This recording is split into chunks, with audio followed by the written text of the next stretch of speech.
किया था कि 6 bit for op code, 5 bit for RS, 5 bit for RT, 5 bit for RD and 5 bit for shift amount. Op code, RS, RT, RD, shift amount and last में 6 bit function की थी।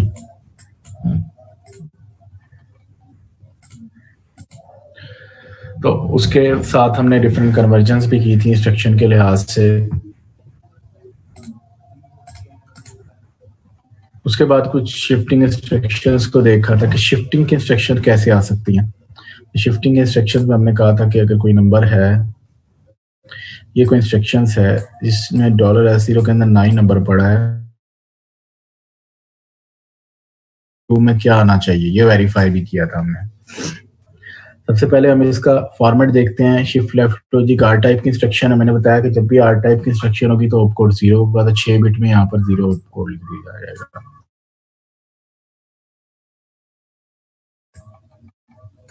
यहाँ 6 bit में op code आ गया।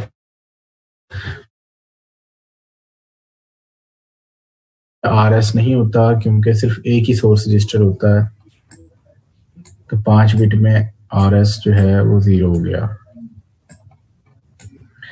R0 की value 16 होती है, तो 16 को हम 5 बिट में लिख देंगे।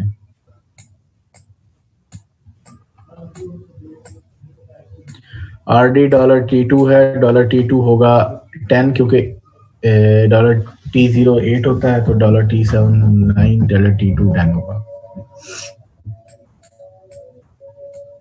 तो 5 बिट में 10 4 बिट की हो रही है, तो 4 बिट को 5 बिट 4 को 5 बिट में लिख देंगे।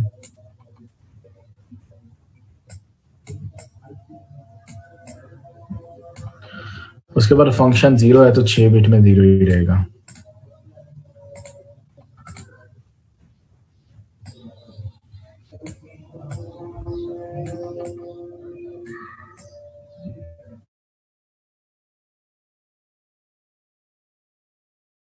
में देखी थी और वेरीफाई भी किया था कि अगर 9 है, 9 को 4 बिट लेफ्ट शिफ्ट करें तो रिजल्ट कुछ ये बन जाएगा।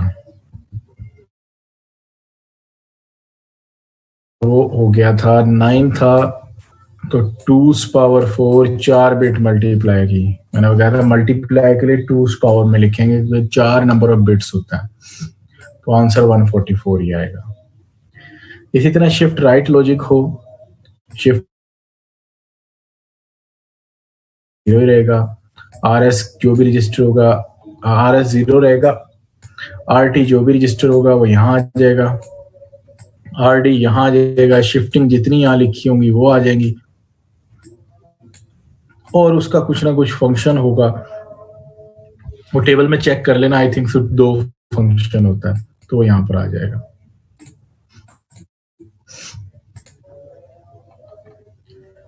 ये उसने शिफ्ट राइट लॉजिक की इंस्ट्रक्शंस लिखी भी है। अगर इसको भी वेरीफाई करना है, इसका तरीका क्या होता है। लेट्स सपोज मैं $S0 में कहता हूँ 8 है, या कह लें कि 32 है या 35 है, कुछ भी लिख लेते हैं। तो 5 बिट के अंदर हमारा जो है $S0 की रिप्रेजेंटेशन होनी है। तो 32 बिट का रजिस्टर है, तो 32 बिट में 35 को लिखे हैं 1 2 4 8 16 32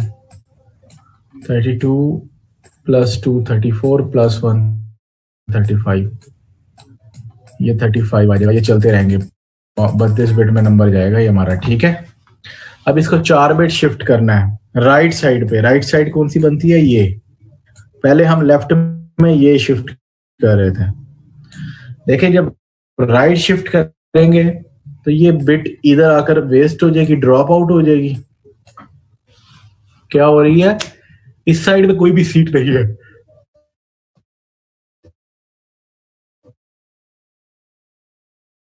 जहां यहाँ पर हम क्या इधर डायरेक्टली वो नीचे गिरती जा रही है, गिरने के बाद क्या बिट वेस्ट हो गई, ये बिट वेस्ट हो गई, वन टाइम शिफ्ट किया, उसके बाद नंबर बच गया ये,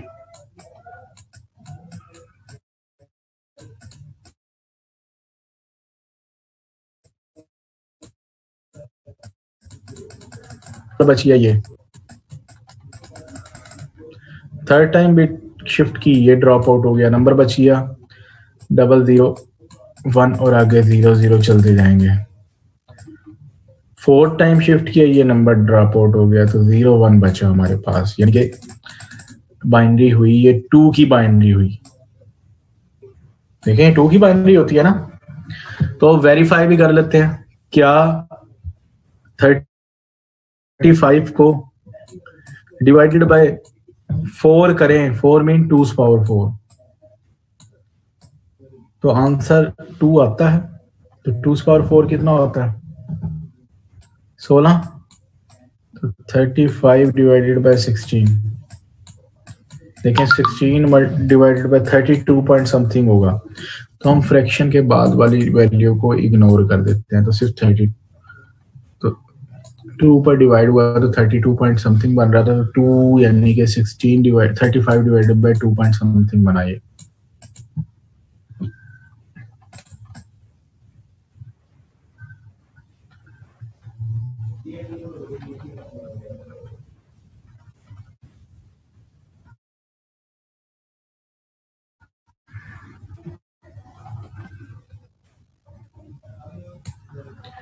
ठीक है, 2 पॉइंट समथिंग बना, तो आंसर क्या आया 2। फ्रैक्शन की मैंने कहा है कि फ्रैक्शन पार्ट को इग्नोर कर देते हैं, तो हमारे पास 2 ही आंसर आना चाहिए था, तो इस तरीके से वेरीफाई भी कर लेते होते हैं। ये शिफ्ट राइट लॉजिक के लिए था। इसी तरह एंड है, तो एंड के लिए क्या होगा, 2 नंबर को मैंने एंड लेना बताया था, लेट्स फॉर 10010 है नंबर और एक 110 है, तो ये T1 की वैल्यू हो गई, ये T2 की, तो T1 और T2 का एंड लेना, तो 0 एंड 0 का एंड 0, 1 एंड 1 का एंड 1, 0 एंड 1 का एंड 0, 0 एंड 1 का एंड 0, तो ZT0 में ये आ जाएगा 0010। अगर और करना है तो और के केस में ये रिमूव, 0 एंड 0 का और 0, 1 एंड 1 का और 1, 1 एंड 0 का और 1, 1 एंड 0 का और, तो T0 में अब और T0 में कुछ ना कुछ और की वैल्यू जो है ना वो ये आ जाएगी। इसी तरह नॉर होगा, इसी तरह all arithmetic and logical operation perform हो जाएंगे। उसके बाद आ जाती है कंडीशनल इंस्ट्रक्शंस। इससे पहले आप conditional instruction if else form में पढ़ते रहे हैं। कैसे पढ़ते थे, if I equivalent to J है, then C is equal to A plus B perform हो जाए, else C is equal to A minus B perform हो। इस तरीके से पढ़ते थे। तो अब ब्रांचेस कंडीशन के केस में, असेंबली लैंग्वेज के केस में हम इसको ब्रांच इक्वल टू से शो करते हैं। ये भी यही चीज शो कर रहा है, आई किसी रजिस्टर में होगा, जे किसी रजिस्टर में होगा, तो I is in register 1, J is in register 2। तो क्या है, अगर आई जे के इक्विवेलेंट है तो ये परफॉर्म करे L1 पे पड़ा होगा A plus B।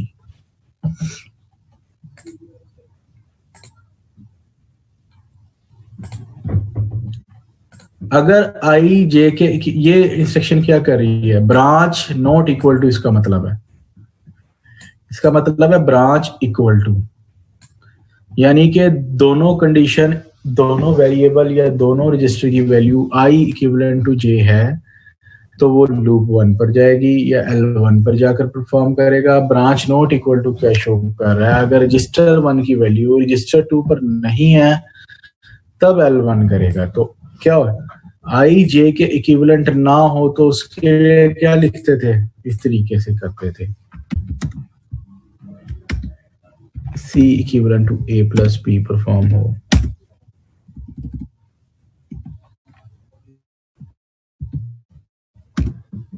else C equivalent to A minus B perform.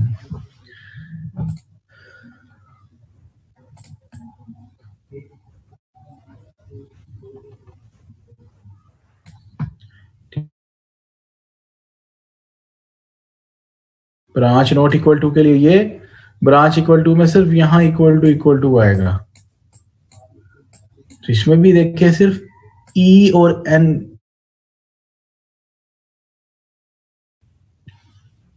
तो ये क्या शो कर रहा है, ये इसके इक्विवेलेंट है तो कुछ परफॉर्म करे, ये इसके इक्विवेलेंट नहीं है तो कुछ परफॉर्म करे। ये स्ट्रक्चर ये शो करती है। और हमारे पास जितनी भी कंडीशनल स्ट्रक्चर्स होती हैं, बेसिकली कंडीशन है ना, आई इक्विवेलेंट टू जे हो तो ये काम करे, आई इक्विवेलेंट टू जे ना हो तो ये काम करे, ये कंडीशंस है, वो सारी आई टाइप में आती हैं। तो आई टाइप के अंदर हम कंडीशंस को देखते हैं।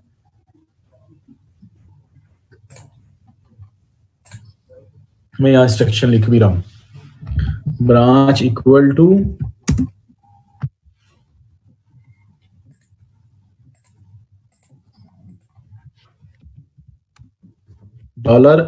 $S0, अब मैं इस फॉर्म में लिख रहा हूं ना ताकि आप लोगों को समझ आ जाए, $S1 और मैं कह देता हूं कोई एड्रेस है 500। ये एक इंस्ट्रक्शन है। कैसे पता लगा कि ये आई टाइप की है? एक तो कंडीशन आ गई, इक्विवेलेंट से पता लग गया। दूसरा ये 500 जो कांस्टेंट आया है ये एड्रेस है, इससे पता लगा।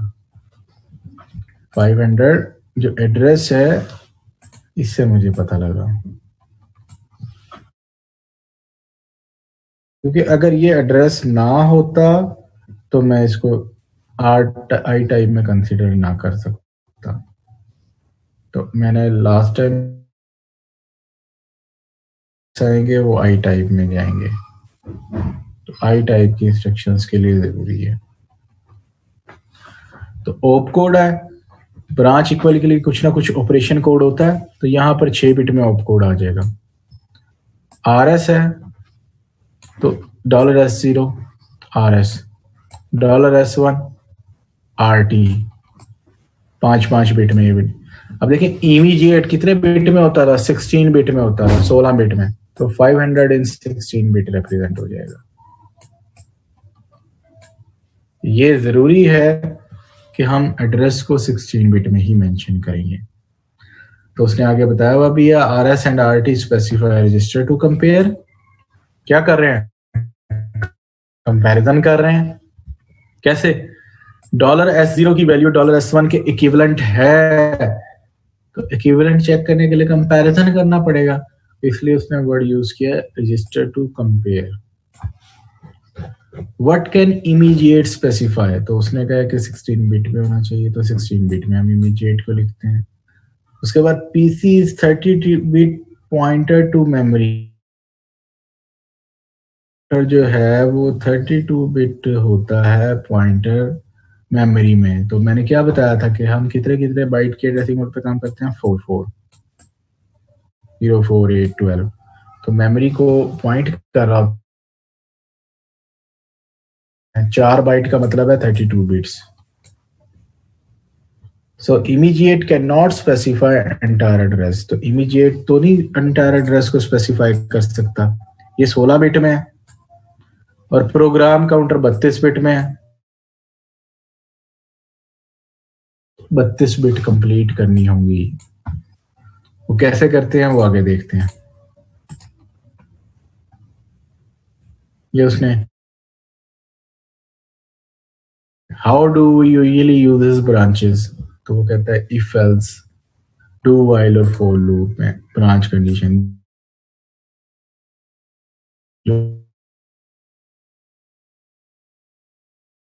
तो आप C language loops are generally small typical up to 550 instructions ये, तो स्मॉल होती हैं 50 इंस्ट्रक्शंस होती हैं। और फंक्शन कॉलिंग के लिए जो है अनकंडीशनल जंप्स आ जाते हैं, इनमें कंडीशनल नहीं होती। तो अनकंडीशनल इंस्ट्रक्शंस में मैंने बताया था जे टाइप में आती हैं, भी कहीं ना कहीं जाकर करना होता है, फंक्शन को कॉल करना होता है। ये लिखा हुआ भी है, function call and unconditional jumps are done using jump instruction, not the branches. में कंडीशन आएगी कि ये वैल्यू इसके इक्विवेलेंट है तो ये काम करो, ये वैल्यू इससे लेसर है तो ये काम करो, ये वैल्यू इससे ग्रेटर है तो ये काम करो, ये वैल्यू इससे ग्रेटर देन इक्विवेलेंट है तो ये काम करो। जंप में कोई कंडीशन नहीं होती, जंप टू रजिस्टर बस, jump to loop, jump to another function, सब फंक्शंस जिसको कह रहे हैं हम।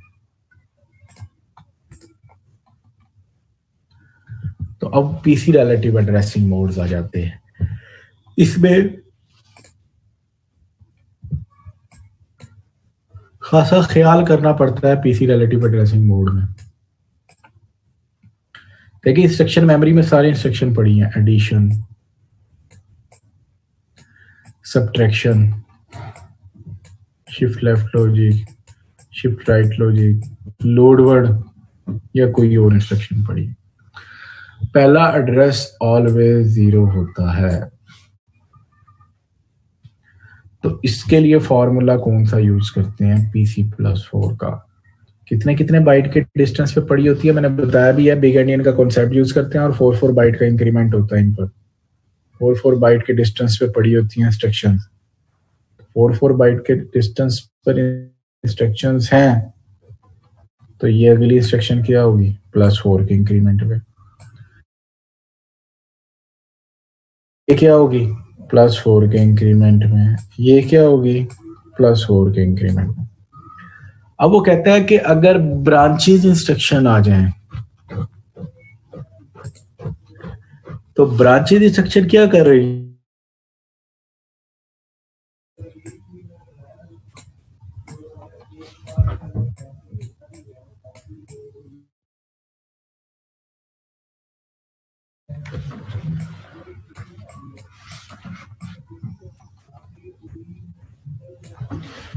ये तो कह रही है अगर ये इसके वैल्यू इक्विवेलेंट है तो लूप पर चले जाओ। तो नेक्स्ट एड्रेस तो हमारा कोई और होगा, लूप पर हमें या ऐड आ रहा है, सब्ट्रैक्ट आ रहा है, शिफ्ट लेफ्ट लॉजिक आ रहा है, लूप यहां कहीं पे आ रहा है। इंस्ट्रक्शन मेमोरी में तो 4 बाइट के एड्रेसिंग मोड लूप पर, तो हमें कैसे पता लगेगा, तो ये फॉर्मूला कैलकुलेट करता है। कैसे, ये चेक करते हैं।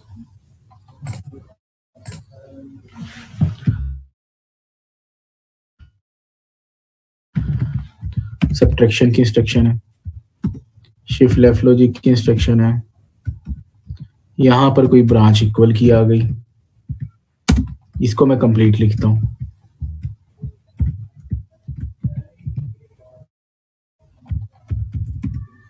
इसके बाद एडिशन की इंस्ट्रक्शन है, फिर लोड वर्ड की इंस्ट्रक्शन है, फिर शिफ्ट राइट लॉजिक की इंस्ट्रक्शन है, देन लूप लगी हुई है, लूप में फिर एडिशन पड़ी हुई है, सब्ट्रैक्शन पड़ी हुई है। ये मेरे पास कुछ इंस्ट्रक्शंस हैं जो आपकी स्क्रीन पे मेंशन किए हैं।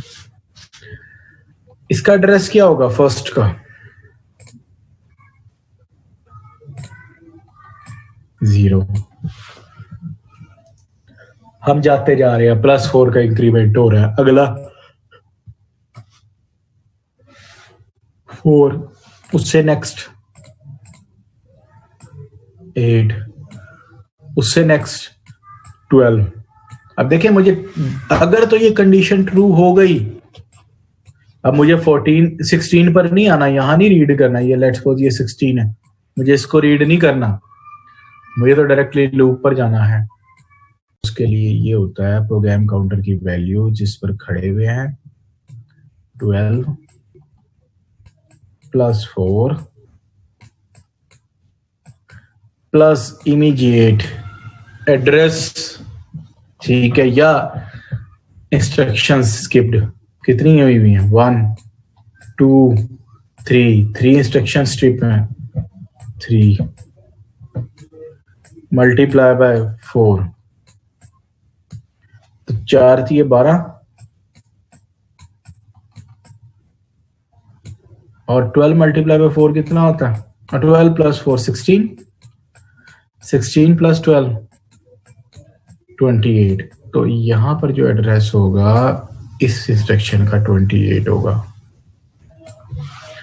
तो फॉर्मूला होता है PC plus 4 plus I multiply by 4। Program counter की वैल्यू को काउंट करके देता है फॉर कंडीशनल इंस्ट्रक्शंस। देखें वैसे वेरीफाई करें तो वैसे भी चेक कर सकते हैं आप।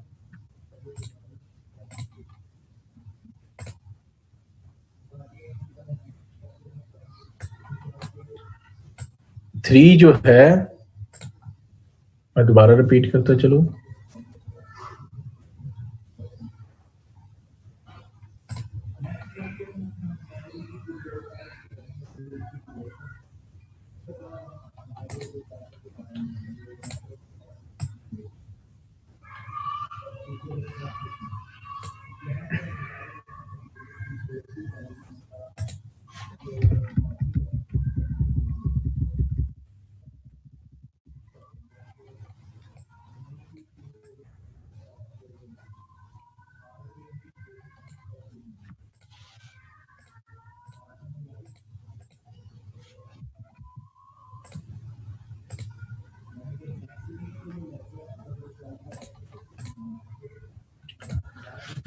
थ्री जो है ये total number of skip iteration है 1 2 3 लूप तक आने पर ये 3 लिखा हुआ। तो तब ये रिजल्ट आया 28। अगर कंडीशन ट्रू नहीं होती तो हमें कौन सी इंस्ट्रक्शन परफॉर्म करनी है एडिशन की, फिर तो सीक्वेंस से चलता रहेगा। 12 के बाद 16 आ जाएगा, 16 के बाद क्या होता है 20, 20 के बाद 24, 24 के बाद 28। तो स्किप चलती रहेंगी। देखें यहां पर देखें ब्रांच इक्वल कहां पे लेके आ रही थी, लूप पर लेके आ रही थी। लूप का एड्रेस अभी क्या कैलकुलेट किया 28। तो देखें लूप पर कौन सा एड्रेस पड़ा 28 पड़ा। दोनों चीजों से कंफर्म भी हो गया। यही मैं दोबारा बताने लगा था, तो फैसल का क्वेश्चन था तो उसको मैंने क्वेश्चन का भी साथ आंसर कर दिया। तो आप लोगों की जो कंडीशन है वो PC relative addressing mode के अंदर आती है। If we do take the branch, then we follow the formula PC is equal to PC plus 4 plus immediate multiply by 4। Clear है?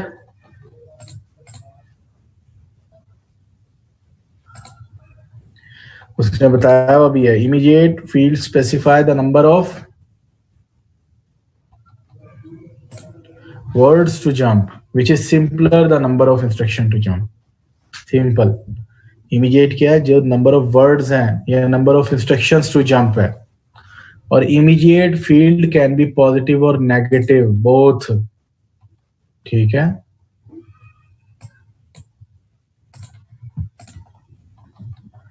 उसके बाद थर्ड फॉर्मेट आ जाता है जे फॉर्मेट। आर टाइप भी कंफर्म हो गया, आई टाइप भी हो गया। आर टाइप में लोड वर्ड, आई टाइप में लोड वर्ड, स्टोर वर्ड, और हमने ब्रांचेस कंडीशन को भी देख लिया। अब आ जाते हैं जंप। वो कहता है कि for branches we assume that we want to branch to 4 so we can specify change in PC। for jump we may jump to anywhere in memory। Jump की इंस्ट्रक्शन क्या होती है, जंप के लिए कंडीशन की जरूरत नहीं है। जंप टू लूप कर दो, लूप मीन एक मेमोरी को शो कर रहा है ना, एड्रेस है वहां पे पड़ा हुआ है। जंप टू एक नाम दिया हुआ मैंने सब फंक्शन अली, जंप टू कोई भी नाम दिया हुआ है माया, जंप टू कोई भी नाम दिया हुआ है सम फंक्शन, कुछ भी नाम दे सकते हैं आप लोग ABC। जंप रजिस्टर, वो किसी रजिस्टर पे जंप करना है उसको कोई ना कोई नाम देना पड़ेगा $S0।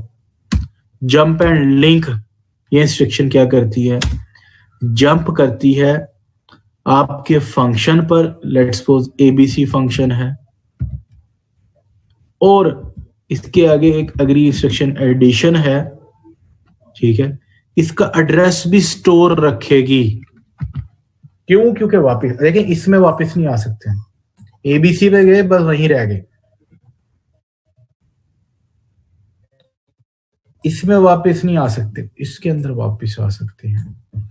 तो जल इंस्ट्रक्शन क्या करती है, जंप कर जाती है आपके सब फंक्शन और लिंक भी रखेगी वेरी नेक्स्ट इंस्ट्रक्शन के एड्रेस के साथ। वेरी नेक्स्ट इंस्ट्रक्शन इसके बाद कौन सी एडिशन की है, अब चेक करते हैं इसका फॉर्मेट। फॉर्मेट पे आते हैं, इसका सबसे आसान है फॉर्मेट, जंप टू लूप है,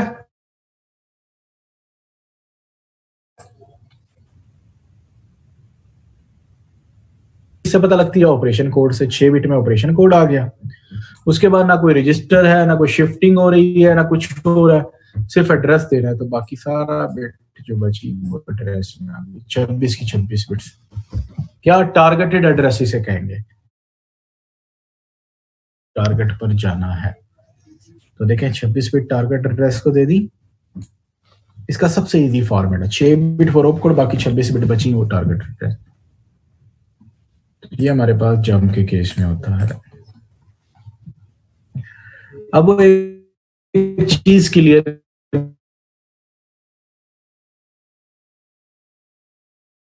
करता है इसमें 32 bit address by using word address. अगर हम बात करें, हम कितने कितने बिट की एड्रेसिंग मोड की बात करें, 4 बाइट की, 4 बाइट में 32 बिट, 4 की रिप्रेजेंटेशन क्या होगी, 001।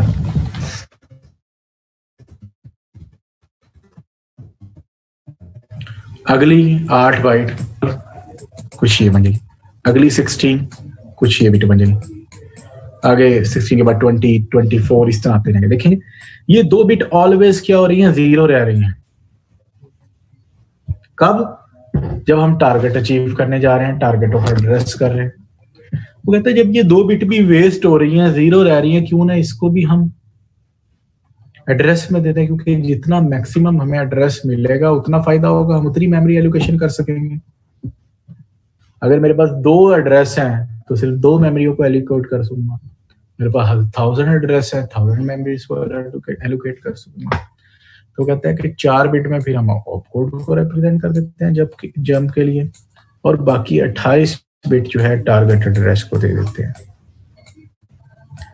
यानी कि कनकैटिनेट कर देते हैं, कनकैटिनेट कर देते हैं। ये 2 बिट ऑलवेज वेस्ट हो रही है, मैं दोबारा से रिपीट करने लगा हूं। 4, 8, 12, 16, 20, 24, 28 आगे मूव करते जाइए, 2 बिट ऑलवेज 0 रहेंगी। उन 2 बिट को वेस्ट होने से उसने कहा ये 6 बिट ऑपकोड जा रहा था, तो ये मैं 2 बिट जो है ये भी मैं 26 बिट के साथ अटैच कर दूं, यहाँ 26 बिट्स थी, तो अब कितनी बिट हो गई, 26 प्लस 2 28 बिट हो गई, बस इतना सा काम।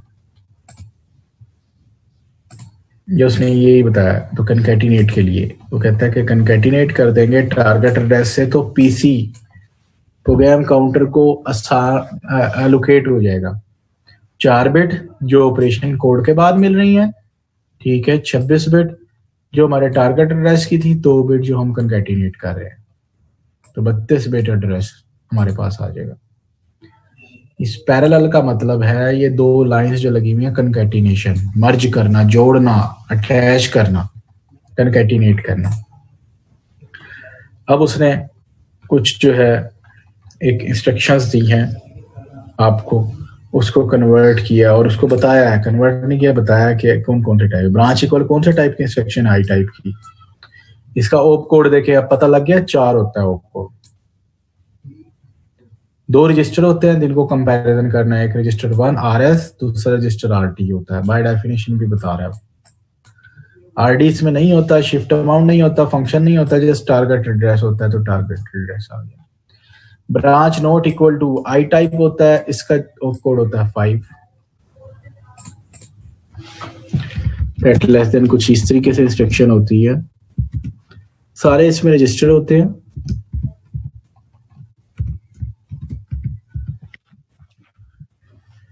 ये इंस्ट्रक्शन हमारे पास जो है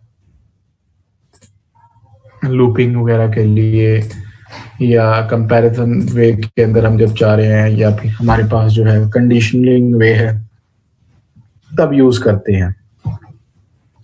ये सेक्शन ये कहती है $S1 की वैल्यू $S2 से अगर लेसर है, ये बताती है। $S1 की वैल्यू $S2 से लेसर है तो $S0 में वैल्यू क्या कर देगा, 1। क्या होगा, इफ $S1 $S2 से लेसर है तो $S0 क्या है, 1 हो जाएगा। अदरवाइज एल्स 0 रहेगा, चाहे वो ग्रेटर देन हो चाहे वो इक्विवेलेंट हो। तो ये ऐसी कंडीशंस वगैरह पे फैक्टोरियल फाइंड आउट करना या इन कंडीशंस वगैरह पे अप्लाई हो जाता है। जहाँ कंडीशन आ जाती हैं, जैसे फैक्टोरियल में लूप चलनी है तो उस लूपिंग कंडीशंस में भी अप्लाई हो जाता है। तो ये भी आर टाइप का सेक्शन है। 3 रजिस्टर आ रहे हैं, देखें 3 रजिस्टर हैं। ऑप कोड आर टाइप है तो 0 होगा, फंक्शन में कोई बिट शिफ्ट नहीं हो रही, 0 होगा।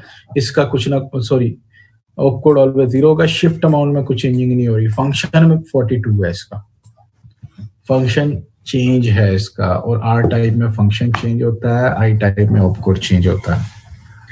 उसके बाद आ जाते हैं जंप। जंप जे फॉर्मेट है, तो जे फॉर्मेट है तो चेक करें।